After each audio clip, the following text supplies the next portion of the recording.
Hello friends, this is my YouTube lecture on resins. In this lecture, we will discuss the types of resins, synthesis of different resins, properties of resins, uses of resins. So please see this video lecture on my YouTube channel, like and subscribe my resins. First we'll see epoxy resins. Epoxy resin is a class of reactive monomers. This resin was introduced commercially at the end of World War II. So this epoxy resin was synthesized or prepared by condensation reactions. Raw material for the synthesis of epoxy resin is epichlorohydrin and bisphenol A. So epoxy resin is prepared by reactions. See here, this is bisphenol A and here epichlorohydrin.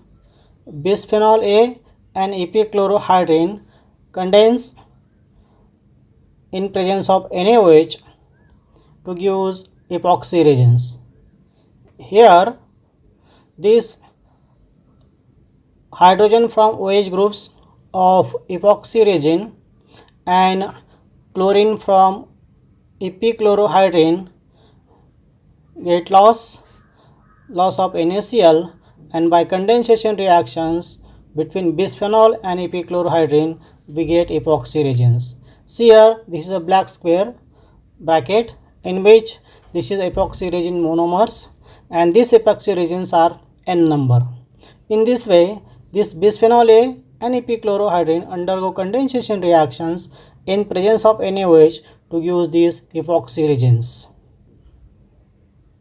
Properties of epoxy resins. Epoxy resins possesses outstanding chemical resistance. Means epoxy resins are unaffected by different types of chemicals. High tensile strength. These resins are thermally stable and ductile. Due to these above properties, epoxy resins are widely used for surface coating. Epoxy resins are used as adhesives, used for cast production. This resin was used as a laminating binders. It is used as a propellers, and last use of this epoxy resin is filament bound structures. Means it is used in rocket cone cases. Then second type of resins is we commonly called as bakelite. In market we called bakelites. Its name is phenol formaldehyde resins. We also call it bakelites. So bakelite is a class of thermosetting plastic polymers. Friends, we know there are two types of polymer, thermosetting and thermosoftening. So bakelite is a thermosetting plastic polymers. So this bakelite prepared by condensation polymerization reactions. Raw material for the preparation of bakelite is phenol and formaldehyde. So phenol and formaldehyde undergo condensation reactions to use bakelite.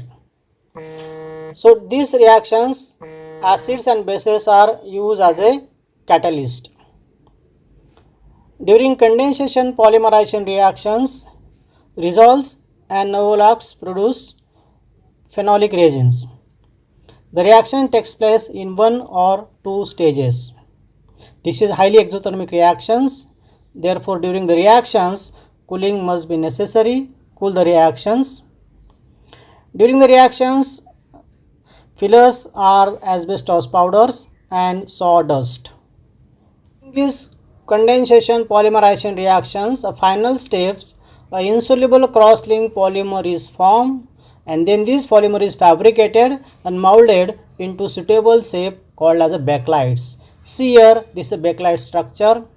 Here, this is a phenol, this is a phenol, this is a phenol and phenol. So phenol is condensed with formaldehyde.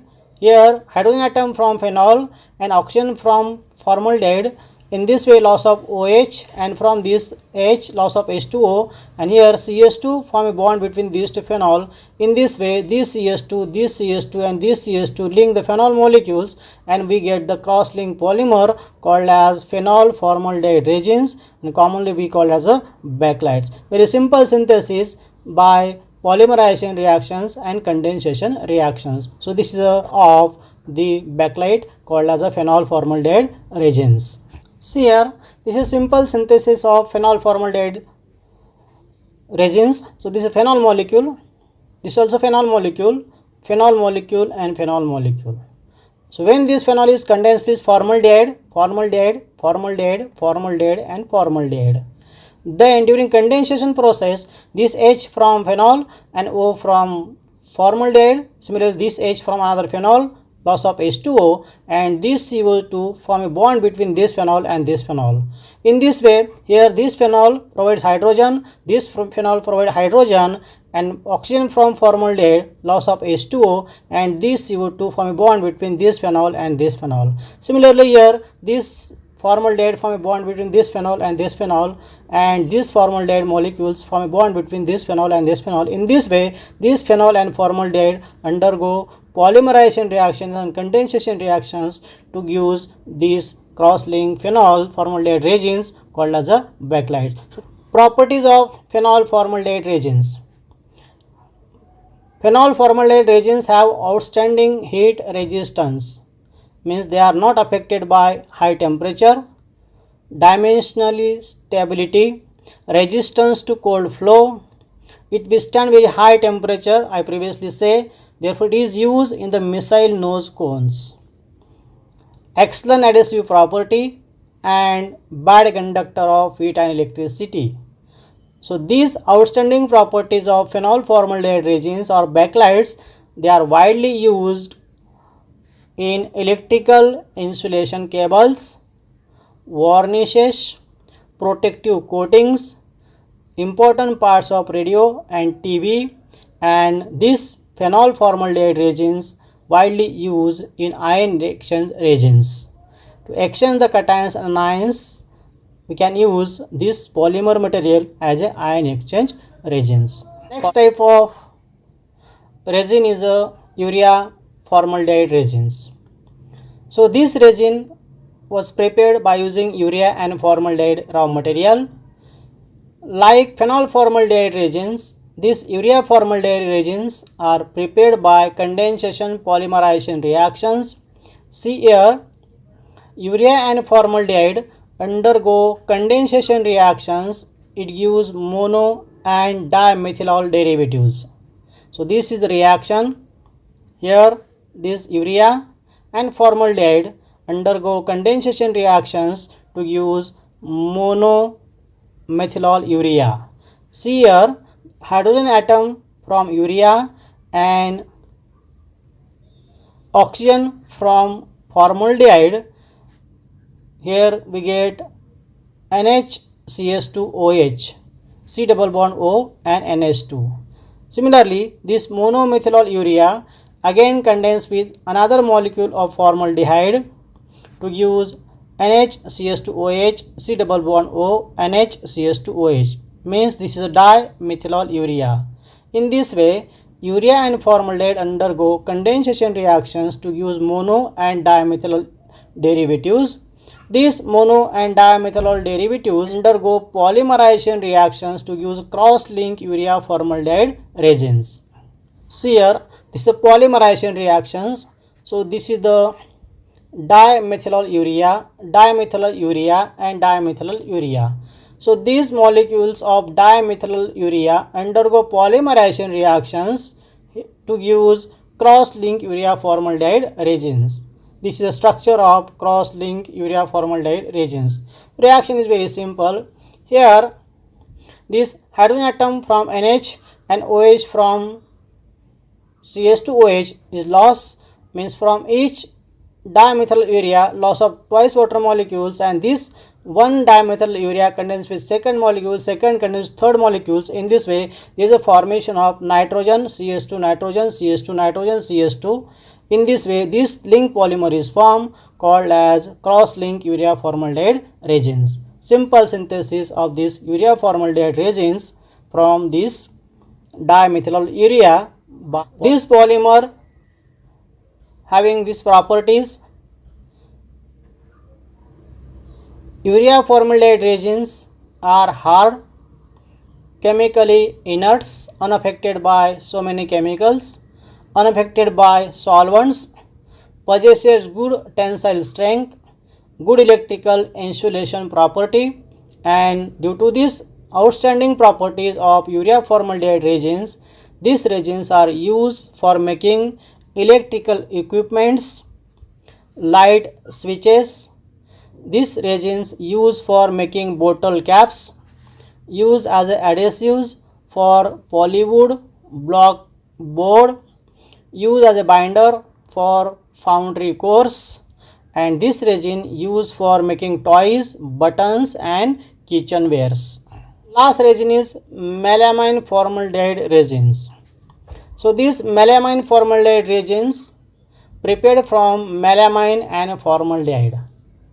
First, melamine prepared from dicyanamide. See a reaction. First reaction, dicyanamide prepared from cyanamides, and this calcium cyanamide is treated with sulfuric acid to use cyanamide. Here, calcium from calcium cyanamide and sulfate from sulfuric acid, we get calcium sulfates and we get the cyanamides. Simple reactions. Then this cyanamide is converted into dicyanamides. So this cyanamide is heated to use these dicyanamides. And third step, this dicyanamide get converted into melamine. See here, this is dicyanamides, and these dicyanamide undergo heating at high pressures. So these three molecules of dicyanamide undergo polymerization reactions in a cyclic way to use this cyclic compound called as a melamine, and this melamine reacts finally with formaldehydes to use three-dimensional melamine polymer. Here is a melamine, and this melamine reacts with formaldehyde to use, this is the melamine polymer in which there is a NHCS2 linkage. Here NH2 group from melamine and this formaldehyde get condensed, hydrogen from this NH2 group, oxygen from this formaldehyde, and this CS2 attached to this NH2. In this way, NH2, NHCS2, NHCS2, NHCS2, to this side polymeric chain continue, to this side polymeric chain continue, and to this side polymeric chain continue. In this way, we get the polymers, three-dimensional melamine polymers called as melamine formaldehyde polymers. This is the three-dimensional structure of melamine formaldehyde polymers obtained from melamine. Here NHCS2, NHCS2 and NHCS2. So these three-dimensional melamine formaldehyde polymers having important properties. This melamine polymer is superior than urea formaldehyde polymer. This polymer is heat and chemical resistance. This polymer is harder and low water absorption. These properties present in this melamine formaldehyde polymers. This polymer is widely used for tablewares, adhesives, storing materials, enamels, heavy duty electrical parts, laminates, formica and fluorescent inks. Thanks.